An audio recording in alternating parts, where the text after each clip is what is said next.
美國聯準會投票通過維持利率，不過這屆煞是頭一回有3票反對。也美國4大指數拜三總落，亞股佇咧今仔日煞是回升，連台股盤中嘛起1000多點，上懸是有到41155點。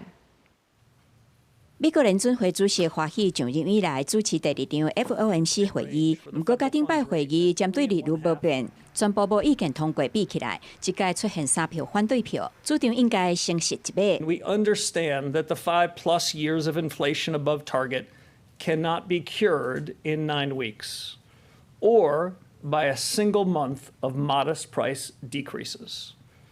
This Fed will not waver. 聯準會鷹派官員的言論引起市場看歹的情緒躍升。唔那拜三美股全面收烏，道瓊指數閣較重挫1153點，比較美股走弱。拜四亞股是規個反彈，由盤轉起，韓國盤中捌起超過5%，一股捌起超過2%。台股對開盤上加39404點，一路衝關1000點，轉來到41155點了後，起勢收縮，指數佇個40000點起起落落。韓國股市已經企穩反彈的情況之下，台股在這個地方如果能夠這個守住半年線3天低點不破的話，那麼行情呢就有渴望進一步的一個反彈。國內跟國外的政經的情勢，我們密切的關注。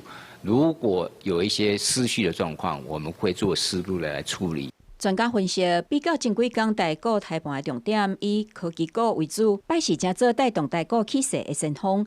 寬達股台積電盤中上懸2260塊起60塊，聯電起停112塊半。雖講這回美國聯準會利率攏無調，有學者指出，美國聯準會委員的鷹派言論加重升息的壓力。一旦負向的衝擊會慢慢的發生，那對於過去正在大幅投資的這些產業來講，那他們會不會改變他們的投資決策？學者指出，美國通膨的問題等咧出現，若是美國以升息來壓制通膨。